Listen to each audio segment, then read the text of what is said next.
Today we're going to do an activity called the Primary Painter Challenge.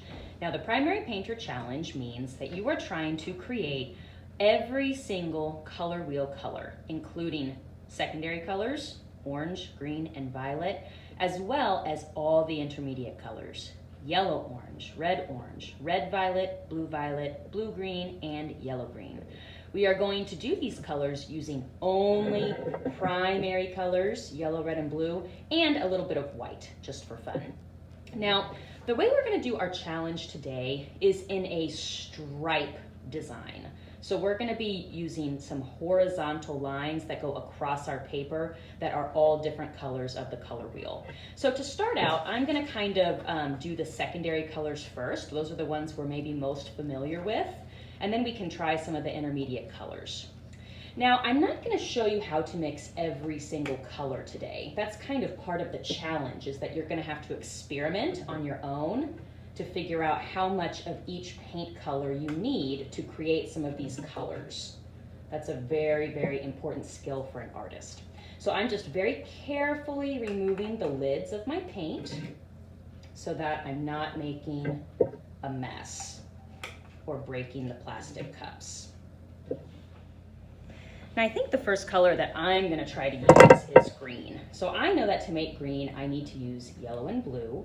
And I also remember that you always need to start with the lighter color first whenever you're color mixing. So yellow is a lot lighter than that dark blue.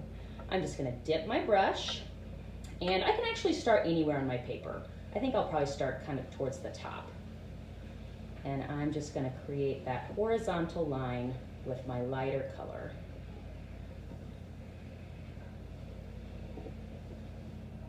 You can make your lines thin if you want to. This one I'm making a little bit on the thicker side,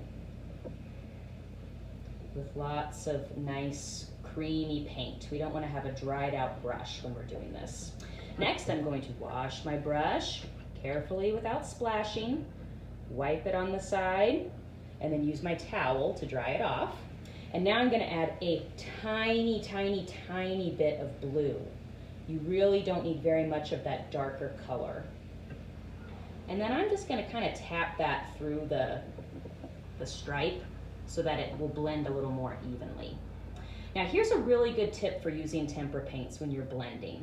If your first color is already starting to get a little dry, your colors aren't going to blend well and your brush is going to feel kind of sticky and scratchy in that dry paint.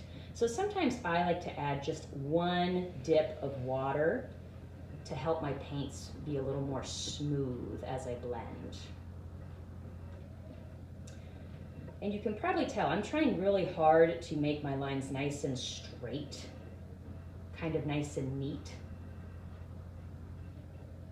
like that. I think I'm going to add just a little more blue to it. Wow, that really changed the color.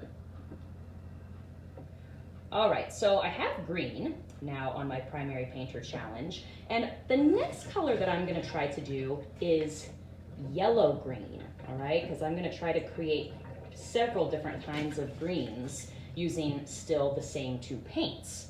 I'm just going to be using different amounts of that paint. So I'm going to start with the lighter color again.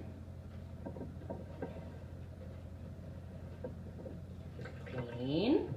But this time only add a very, very tiny amount of blue. That might actually be too much.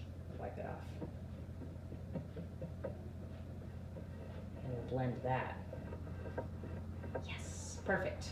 So this green looks a lot different from the green I have above it. So now I've checked off two of my color wheel colors, regular green and yellow green. Now I'm going to keep on going, creating as many of the color wheel colors as I can.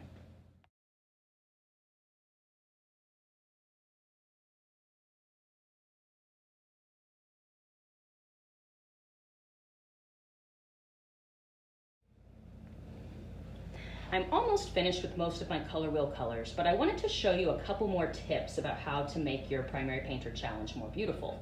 Now usually on the color wheel, none of these colors are used with white. White is not needed to make any of these color wheel colors, But I still am giving you a little bit of white to play around with because it can really, really make some beautiful colors for you. So when I start with white, I can just make a plain white stripe. Doesn't look like much yet, but when you add a second color into it, it's going to create a tint. So I could pick any color, but I think I'll start with blue. It's going to create a very light version of blue, like a sky blue. That's a good color to know how to make. So we're going to be learning a lot of things from our Primary Painter Challenge today. All of these colors are going to be very useful when we do other art projects throughout the year. Also, you can add white on top of a color that you've already made in order to lighten it. Like if I thought that my purple was a little too dark, I could add some white into that. My purple might be a little dry since I did it a second ago, so let's add a little water. And that white has lightened my purple to kind of change it a little bit. So we're just going to keep on going, making our horizontal colors until we've filled up as much of our paper as we can. It's okay if there's a little bit of white space between your different colors, your different stripes. But if you have a large white space, we're going to try to fill it in to make our paper as colorful as possible.